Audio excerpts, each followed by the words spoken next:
Hey everyone, it's Canadian Turtle, and bear with me please, I have a sore throat today, I'm very sorry. And we're at episode 2 of Resistance Q&A, where all you fans ask me questions, anything Resistance related, and I answer them one by one with the best of my knowledge. First off, I'm running out of questions here, so in order for me to make an episode 3, I need more questions, so keep them coming, and forgive me if I didn't, answer a question that you already sent. Just send it again, because I probably forgot. Okay, so first off, we have Mr. Shippen, and he says, do you think that the new kill streak system in Resistance 3 will affect the gameplay for the more serious Resistance players in a negative way? Alright, so just several weeks ago, the new Resistance 3 gameplay came out, and everyone noticed that it had kill streaks and perks, so now everyone's like, oh no, this is going to turn out like Call of Duty game, why'd they add the kill streaks and stuff? And all I'm going to say is that don't worry guys, the online portion of this game will be fine. The developers had 3 years of development for this game and a lot of testing.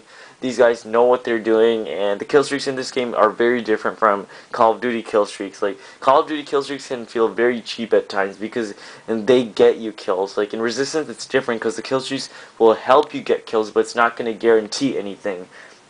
Like, for example, I think that the kill streaks, I think I remember seeing in Resistance 3 multiplayer, someone got like a 3 kill streak, right? And then he got this shield ability. And there's this other time when he gets like this invisible cloak ability. Like, those things help you get kills, but like they assist you. But getting the kill relies on your ability to shoot with a gun. Like, getting the kills rely on your core gunplay skill. So you can't expect the kill streaks to do the work for you, like in a Call of Duty game or something. Like in Call of Duty, like, you just get a Harrier strike or a Predator missile and you just get an easy kill right there. But in my opinion, that's considered cheap. Like, that's why Modern Warfare 2 is considered to be a very noob-friendly game. As much as I love the game, it's still very noob-friendly.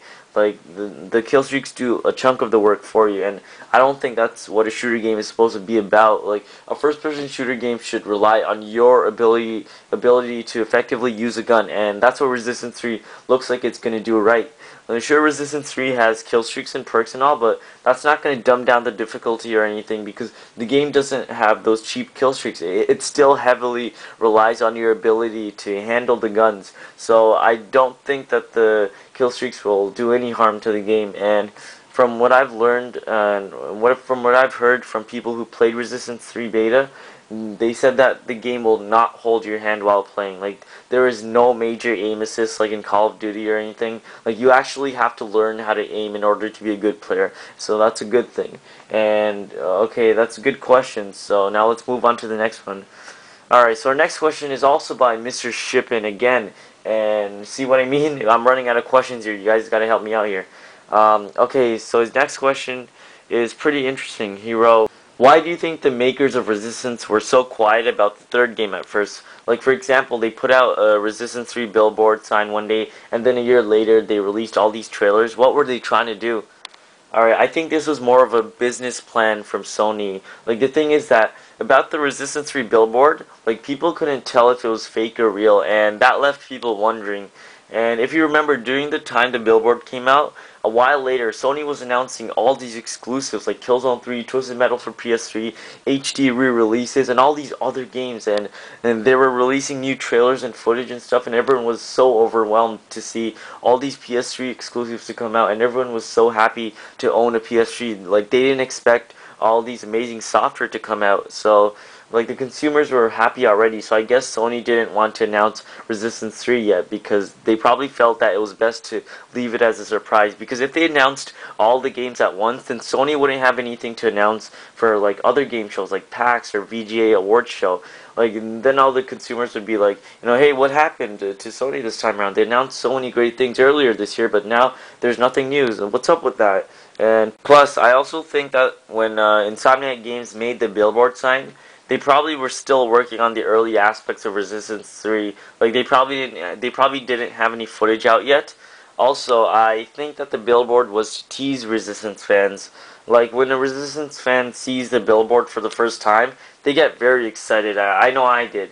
Like, it was a sign that showed me that the developers hadn't forgotten about the Resistance fans. They still care about us, and they're continuing the series for us. Alright, so thanks for that question. Very good. And our next question is by I'm Here 125, and he says, if the Chimera were to invade Canada, which Canadian forces would fight back and why?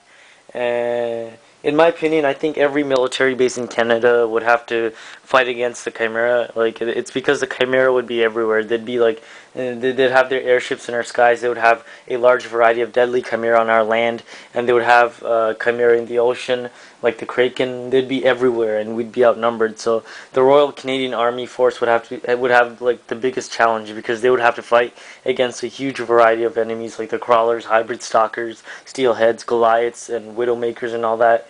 The Canadian Air Force would also have a really hard time fighting against the Chimera too. I mean, if you look at the Chimeran aircraft technology, like the airships, they're huge, and they would have enough power to blow up a city instantly. And, like, plus their fighter jets have better technology as well. If you compare that to a human fighter jet, it seems as if we don't. It seems as if we don't stand a chance, right? But the Canadian Air Force still has to do something about it, or otherwise, they'd be blowing up our cities from the skies and killing our soldiers too. And I'd say that the Canadian Navy Force doesn't have as much as a hard time to fight off the Chimera, because the only thing they have to worry about is the Kraken and incoming dropships. So yeah, but yeah, the Air Force and the Army would be in a really dangerous position. Okay, so that's all the questions I have for this video, so now let's get on to talk about the gameplay here. And the gameplay is actually by Skater Kid for Life. For those who don't know, Skater Kid for Life and I are doing team-up videos where he gives the gameplay and I give the commentary. And this game was actually pretty laggy, so he couldn't play as well as he could have, and it's not his fault. So yeah, and not to mention that later on in the game, his teammates actually quit the game, so he was playing all by himself after, as like a one-man army versus 4 other guys. And yeah, I really like this map. I think that it's a really good place to practice your auger skills. For those who don't know, the auger is an alien gun that has bullets that shoots through walls, and each wall that it goes through, the bullet gets more and more powerful.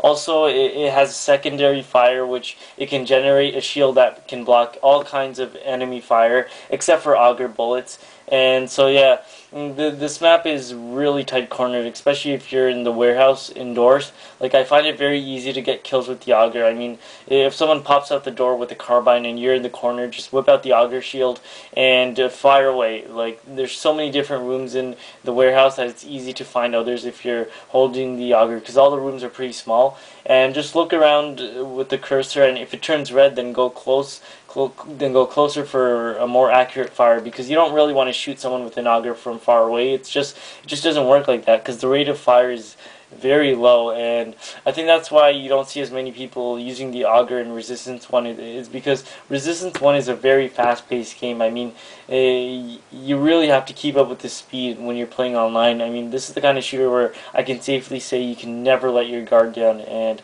everyone's using the guns, effective guns like the bullseye and carbine.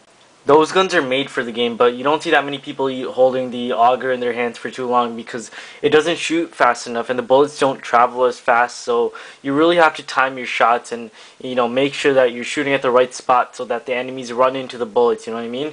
Like, it's a hard gun to handle for this sort of fast-paced gameplay. Like, in Resistance 1, it mostly goes like this.